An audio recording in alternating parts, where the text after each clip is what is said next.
How to turn your Instagram activity status on or off. So, when your activity status is on, people you follow and anyone you message will see when you were last active or currently active on Instagram.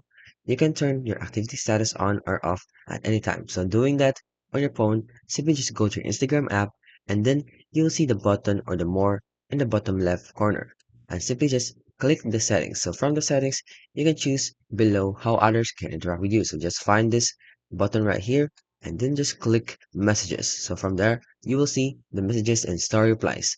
And you can also see the click show activity status. So simply click that option. So from there, you will see the toggle to turn off and on the status. So basically just click the toggle next to the show activity status to turn on or off your activity status. So if your activity status is on, a green or a timestamp that shows when you were last active will be visible next to your profile picture and messaging on Instagram. And keep in mind that when you turn off your activity status, you won't see when accounts who you follow or accounts you have direct conversations with are active, which are recently active or currently active in the same chat as you.